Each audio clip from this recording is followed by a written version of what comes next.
Assalamualaikum warahmatullahi wabarakatuh. Salam sejahtera bagi kita semuanya.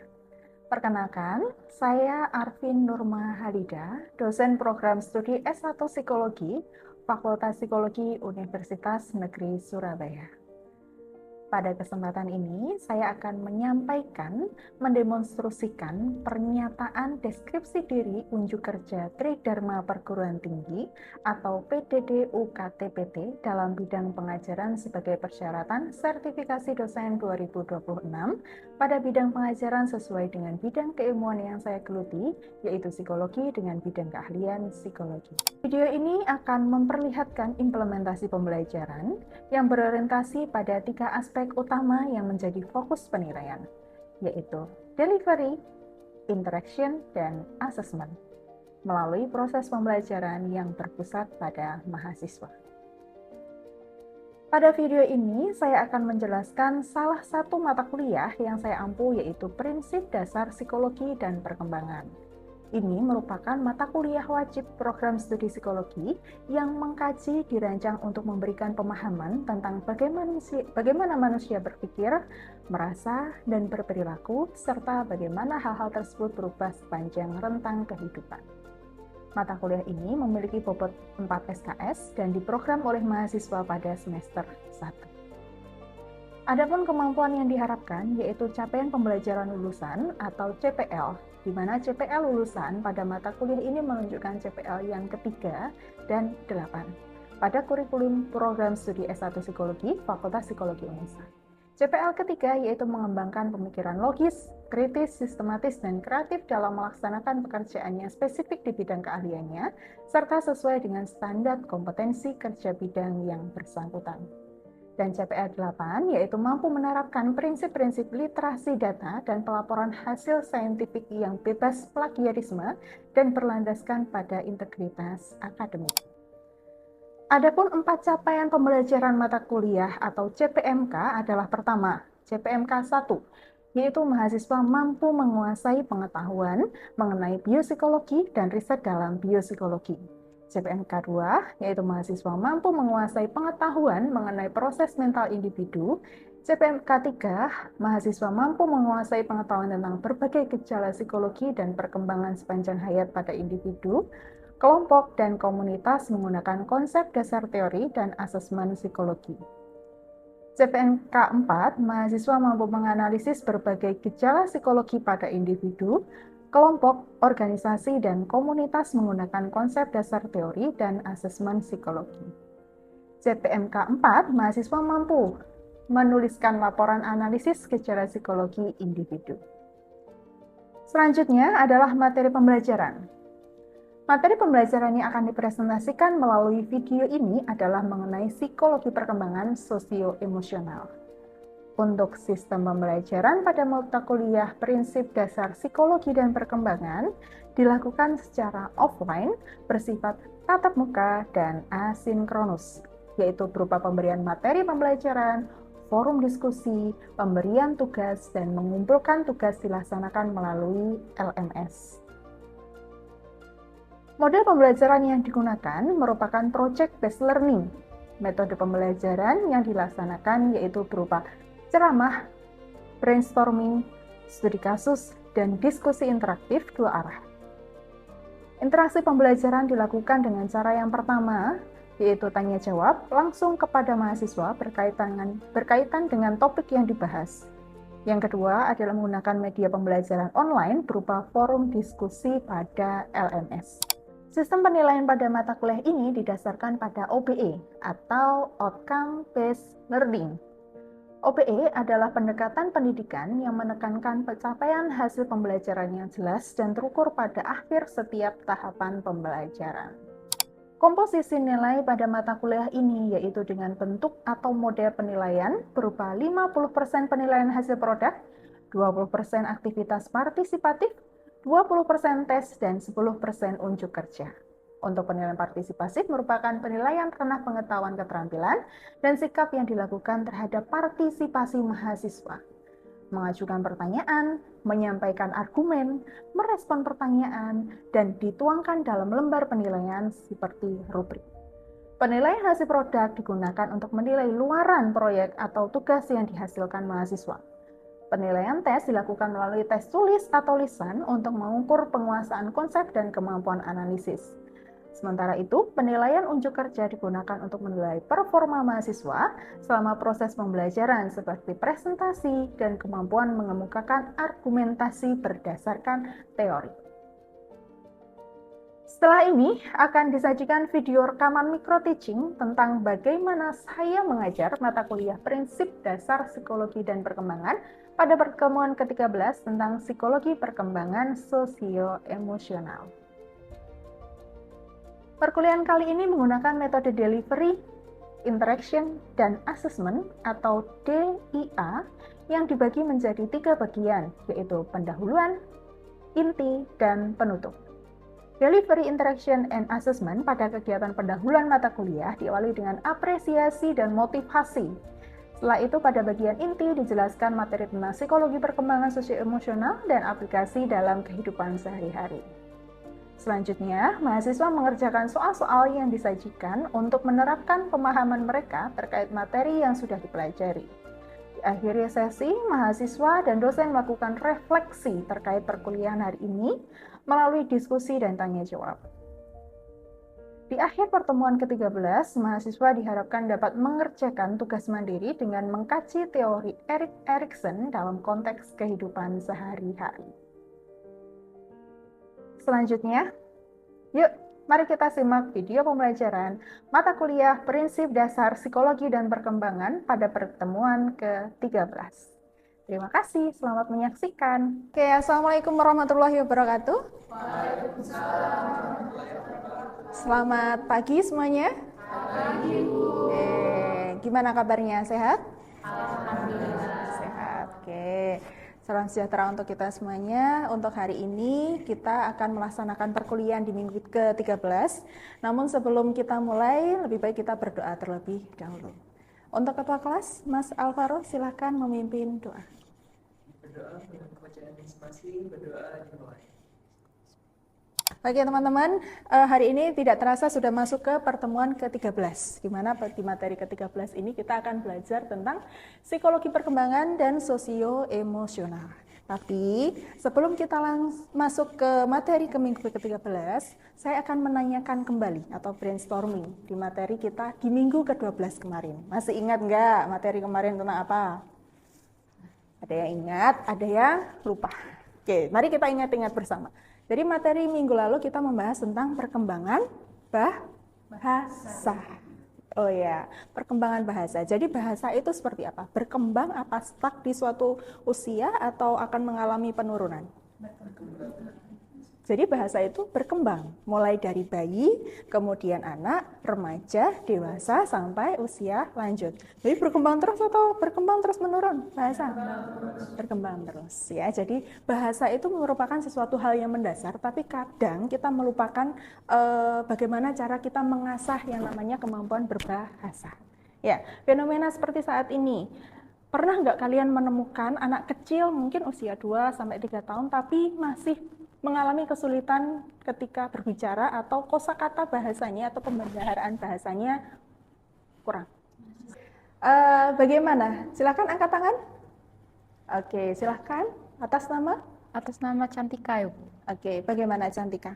Ya, jadi kalau untuk anak yang terlambat memahami kosakata atau terlambat bicara, pastinya merasa sedih gitu ya Ibu untuk mengetahui fenomena tersebut, apalagi kalau itu dari sisi orang tuanya sendiri, karena mungkin yang seharusnya anak-anak dengan usia 1-3 tahun sudah bisa memiliki beberapa perbendaharaan kata yang sederhana gitu, tapi karena mungkin kurangnya diberi stimulus atau memang dari segi kognitifnya yang terlambat berkembang gitu, jadinya dia mengalami speech delay seperti itu sih Bu. Oke, ya seperti itu ya teman-teman. Jadi ini menjadi catatan atau PR bagi kita dan Anda sebagai calon praktisi dan akademisi psikologi untuk menyelesaikan atau membantu memberi solusi terhadap permasalahan-permasalahan tersebut. Oke, ya. Sekarang kita masuk ke materi ke-13 materi minggu ini ya, tentang psikologi perkembangan sosio-emosional. Untuk materi teman-teman sudah saya unggah di LMS ya, teman-teman bisa ngunduhnya dengan mengakses SSO UNESA, kemudian masuk ke bagian LMS dan sampean klik atau Anda klik di minggu ke-13. Jadi itu materi sudah saya unggah. Baik, sekarang kita masuk di materi ke-13. Ya, materi ke-13 masih ada kaitannya dengan materi kemarin. Ya, materi ke-13 hari ini kita akan membahas teori nih tentang psikologi perkembangan sosio-emosional. Oke. Erik Erikson Psikososial Teori. Ada yang asing dengan tokoh yang tertera di slide ini? Tentu tidak ya, karena mahasiswa sudah tahu ini siapa. Ini namanya Erik Erikson. Erik Erikson di teorinya itu menjelaskan bahwa perkembangan dihasilkan dari interaksi antara dorongan internal dan tuntutan budaya. Dengan demikian teorinya merujuk pada tahap-tahap psikososial. Nah, maksudnya gimana nih Bu? Jadi Erik Erikson di teorinya itu menjelaskan bahwa perkembangan itu bukan hanya semata dari turunan atau biologis atau faktor keturunan dari orang tuanya, nenek moyangnya aja. Melainkan perkembangan sosio-emosional cetusannya Erik Erikson itu, seorang individu itu berkembang juga dipengaruhi oleh lingkungannya. Ya. Jadi bukan semata-mata kalau ada anak bermasalah itu yang disalahkan, oh ini orang tuanya nih, oh ini kakek moyangnya nih, dan seterusnya. Karena ada faktor sosial juga di sana. Ya. Kemudian di sini juga dituliskan ada tuntutan budaya. Ya, tuntutan budaya. Namanya sosial, budaya itu kan berkembang ya, berkembang terus. Kemudian selain berkembang juga kita sebagai individu perlu menyesuaikan dengan kondisi lingkungan, kondisi sosial, dan kondisi budaya yang ada di masyarakat. Kalau kita menjadi diri kita sendiri, kemudian hanya mengandalkan faktor keturunan aja, nggak mau beradaptasi dengan lingkungan atau menyesuaikan dengan budaya, gimana? Apakah kita bisa menjadi pemenang di lingkungan kita nanti? Belum tentu, ya kan? Karena kita perlu menyesuaikan diri, perlu belajar dari lingkungan, perlu menentukan identitas diri, dan seterusnya. Gitu ya. Jadi inti dari teorinya Erik Erikson adalah merujuk pada tahap-tahap psikososial di mana perkembangan itu dipengaruhi oleh sosial. Ya. Oke. Selanjutnya di slide kedua, di sini dijelaskan bahwa gagasan utama yang mendasari setiap krisis baru menimpa pribadi yang sedang berkembang karena perubahan tuntutan sosial yang menyertai perubahan usia. Ya, jadi setiap tahap usia itu mengalami yang namanya krisis. Ya, krisis identitas atau quarter life crisis itu kan hal yang biasa kita temui gitu ya. Quarter life crisis dialami saat usia kapan? Dewasa awal. Ya, tapi apakah untuk sampai saat ini quarter life crisis hanya untuk dewasa awal aja? Kenapa kok enggak? Oke. Kalau yang setahu saya quarter life crisis itu juga bisa terjadi kayak di remaja akhir tuh juga. Iya. Quarter life crisis juga bisa terjadi pada masa dewasa akhir atau remaja akhir juga bisa. Anak-anak itu perkembangan sosialnya gimana? Apakah anak-anak tidak akan mengalami yang namanya masalah perkembangan sosial? Namanya juga anak-anak gitu. Mungkin enggak? Berpotensi enggak anak-anak itu mengalami masalah? Berpotensi. Malah justru ketika anak-anak atau fase anak-anak, tahapan anak-anak itu mengalami permasalahan perkembangan atau perkembangan psikososial itu dan tidak selesai masalahnya, gimana efeknya sampai ke depannya? Perkembangannya pasti akan terganggu. Perkembangan apa? Perkembangan sosialnya, perkembangan emosinya, dan perkembangan yang lainnya.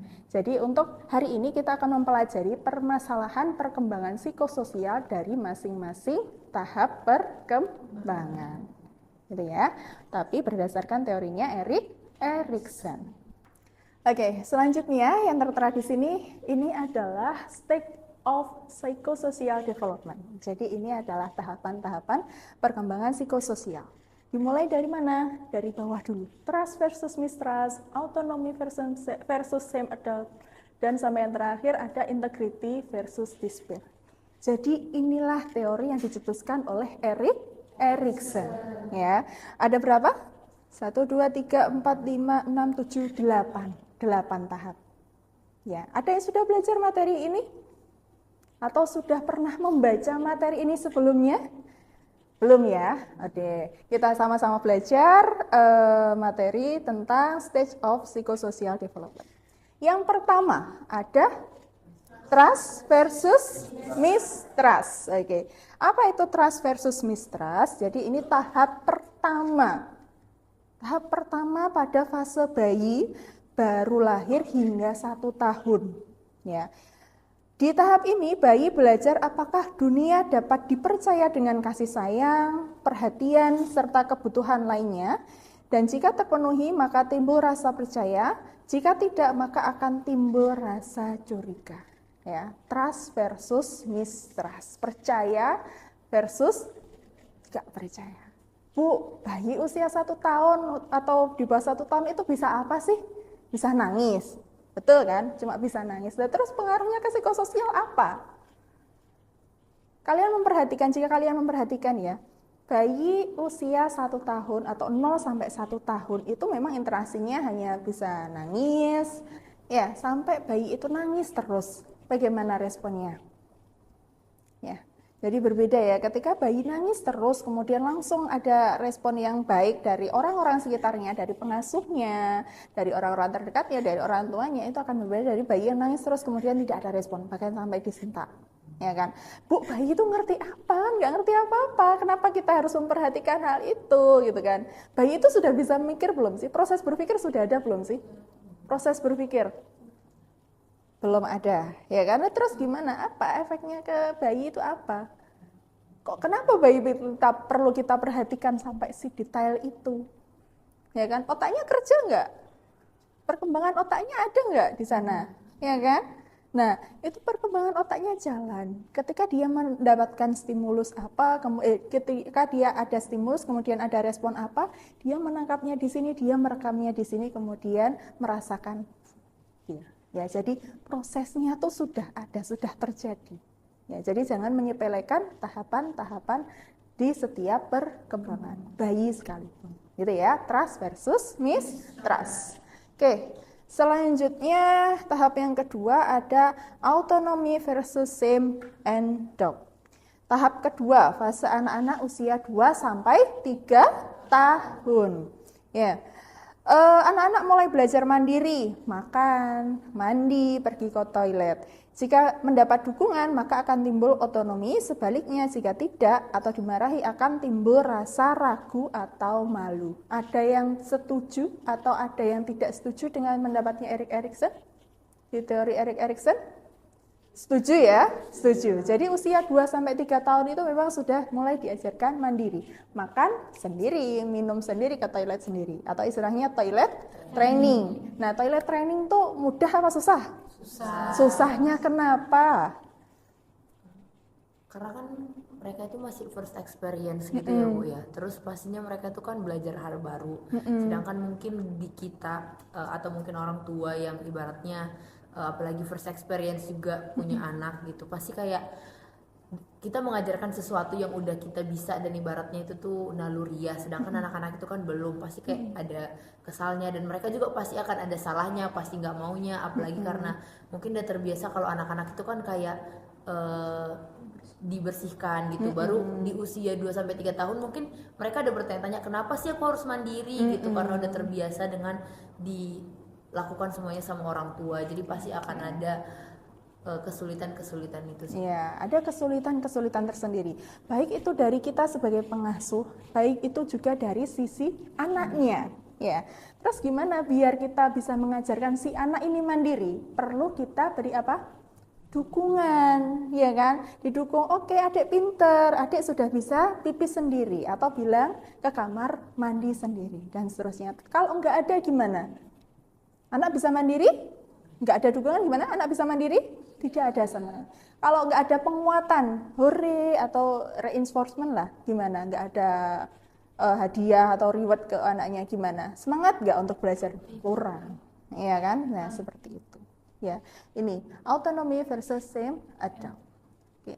Sebaliknya jika tidak atau dimarahi akan timbul rasa ragu atau malu. Ya, tapi kadang kita sebagai pengasuh atau orang-orang yang ada di sekitarnya gak sadar kita memberikan apa ya, kalimat-kalimat yang justru bikin anak itu ciut. Masa gitu aja nggak bisa sih, Dek? Nah, itu tuh bagus nggak? Boleh nggak dilakukan? Ya, tapi kadang kita nggak sadar gitu kan. Karena sudah gregetan gitu kan. Masa pipis aja nggak bisa sih? Kamar mandi sendiri tinggal bilang susahnya apa sih? Nah, itu kan malah menjadikan perasaan ragu atau malu pada si anak. Gitu ya. Oke, selanjutnya ada inisiatif versus guilt atau inisiatif versus kesalahan. Ini tahap 3 atau fase prasekolah 4-6 tahun. Nah, mulai timbul inisiatif atau rasa ingin tahu ya, tentang mencoba hal baru, bermain, bertanya, dan jika didukung maka akan timbul percaya diri, jika tidak maka akan timbul rasa bersalah. Ya, 4-6 tahun itu cerewet-cerewetnya anak. Apapun ditanyakan. Ya, ada yang punya saudara atau keponakan seperti itu? Iya kan? Mulai dari hal kecil sampai kadang hal-hal yang bikin kita di luar ekspektasi, seorang anak kok bisa ya menanyakan seperti ini gitu kan. Dan kalau kita memberikan respon yang baik, anak itu justru akan memiliki pengetahuan baru tentunya, kemudian rasa percaya diri. Karena apa? Merasa didengarkan, merasa ada apresiasi, kemudian merasa ada apa ya? Timbal balik gitu ya. Timbal balik, oh ketika saya bertanya dijawab tuh rasanya gini ya, berarti aku besok mau deh bertanya lagi atau mau deh berbagi cerita lagi dengan mamaku, dengan kakakku, dengan omku, dengan tanteku dan seterusnya. Gitu ya. Inisiatif versus guilt. Begitu juga berbaliknya, ada perasaan bersalah jika tidak ada dukungan. Ya. Gitu ya. Seperti inilah fenomena di psikologi. Menarik nggak? Menarik banget ya. Oke. Sekarang kita masuk ke materi selanjutnya. Ini tentang gimana sih cara membangun perubahan yang efektif ya. Jadi setelah tadi kita belajar dan tahu, kita mengkaitkan juga ya bagaimana teori Erikson dengan kehidupan kita sehari-hari yang ternyata banyak hal yang relate gitu ya. Masuklah teori Erik Erikson di beberapa aspek kehidupan. Nah, kita sekarang mengetahui atau belajar tentang cara membangun perubahan yang efektif. Ya, jadi setelah tahu ada masalah apa, masalah-masalah perkembangan lebih tepatnya lagi, ini adalah beberapa cara untuk membangun perubahan yang efektif. Yang pertama, menciptakan motivasi untuk mencapai tujuan kesehatan emosi. Ya, motivasi itu ada berapa sih? Motivasi ada 2. Ada motivasi eksternal dan motivasi internal. Artinya motivasi itu bisa dari dalam diri kita, bisa juga dari luar. Ya, kira-kira kalau ada pertanyaan, Bu, kira-kira kita perlu meningkatkan motivasi intrinsik atau ekstrinsik, internal atau eksternal, Bu, yang lebih pengaruh? Kalau ada pertanyaan seperti itu gimana? Intrinsiknya dari dalam diri kita dulu. Jadi kita selesai dengan diri kita sendiri, masalahnya apa, kita punya kelebihan apa, kemudian motivasi kita untuk apa, kemudian baru kita mencari motivasi dari eksternal. Karena kalau kita mengesampingkan motivasi internal, kita memprioritaskan motivasi eksternal, justru itu akan mempengaruhi perkembangan diri kita. Karena kita beranggapan bahwa tolak ukur keberhasilan atau tolak ukur yang namanya pribadi yang sempurna itu seperti orang yang ada di luar sana yang memberi motivasi pada diriku, gitu ya. Tapi tetap harus seimbang, nggak boleh individu aja, eksternal aja, tidak ya, perlu seimbang. Kemudian yang diprioritaskan adalah motivasi internal. Oke, paham ya. Kemudian yang kedua ada hubungan sosial melalui dukungan sosial. Hubungan sosial nih dari teman, dari kerabat, dari komunitas, dari lingkungan, itu memberikan pengaruh kepada bagaimana seseorang berkembang. Karena dengan melakukan kegiatan-kegiatan sosial, harapannya kita bisa mendapatkan dukungan sosial. Ya, dukungan sosial. Kemudian yang ketiga, keyakinan agama sebagai makna hidup, ya, karena itu sebuah pegangan gitu ya, sebuah pegangan kalau kita harus seperti apa, kita mengambil keputusan kayak gitu, yang menentukan salah satunya adalah pegangan agama. Ya, oke, dari materi yang sudah kita pelajari tadi, ada nggak di sini perwakilan satu mahasiswa aja yang bisa menyampaikan kesimpulan dari materi tentang perkembangan psikososial? Silakan, angkat tangan. Oke, ketua kelas, silakan. Gitu. Karena tadi sebelum saya belajar tentang ini, saya itu kira kalau misalnya perubahan atau misalnya tumbuh kembang kita itu tergantung diri kita sendiri. Tapi ternyata setelah saya memahami Erikson, dari teori Erikson ini, bahwasanya kita tuh tumbuh kembang itu juga ekstra itu juga berpengaruh terhadap kita waktu nanti kita bagaimana cara kita nanti dewasa dan lain, bagaimana tumbuh kembang kita gitu. Terutama tahap-tahap yang paling penting yaitu pada tahap anak-anak mesti 1-2 tahun, 3-4 tahun, dimana saat itu kita ada di fase dimana kita tuh baru pertama kali spawn nih gitu, baru pertama spawn di dunia, baru paham gimana cara kerja dunia gitu. Jadi di situ kita kayak sering tanya-tanya dan lain-lain, makanya tadi ada Mista sama dan lain-lain, itu ngebuat saya tuh kayak wah ternyata gini ya cara ngebentuk bagaimana jadi pribadi yang lebih terbuka. Karena kalau misalnya kita itu nggak sesuai sama yang tawaran ini, mungkin bakalan lebih tertinggal dari teman-teman lainnya seperti itu sih. Oke, keren sekali. Beri aplaus pada temannya.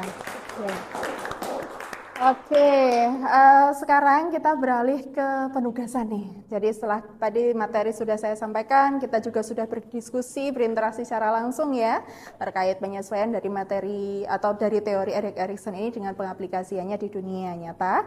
Nah, sekarang ada penugasan mandiri teman-teman. Nah, tugasnya apa Bu? Tugasnya silahkan membentuk kelompok ya.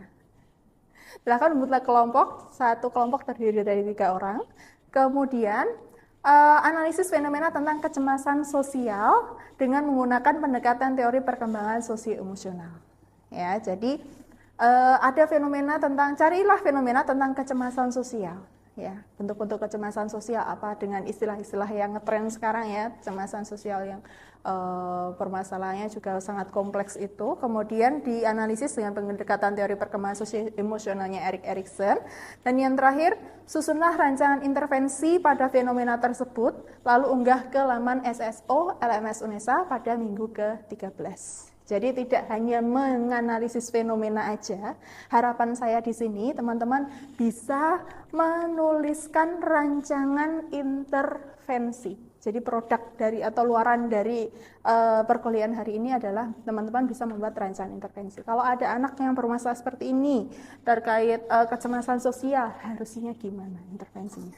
Gitu ya. Ada yang ingin ditanyakan? Oke, tidak ada. Silakan buka LMS-nya. LMS-nya dicek di situ. Untuk pengumpulannya, kemudian untuk format penugasannya semuanya sudah saya masukkan di LMS UNESA. Baik, teman-teman, tidak terasa kita sudah sampai ujung materi di minggu ke-13. Besar sekali harapan saya teman-teman bisa mengaplikasikan teori psikososial Erik Erikson ini pada kehidupan teman-teman sendiri. Gitu, okay? Pada kehidupan Anda sendiri. Kemudian jika teman-teman atau mahasiswa memiliki atau menjumpai fenomena-fenomena terkait psikososial, tolong bantu selesaikan fenomena-fenomena itu.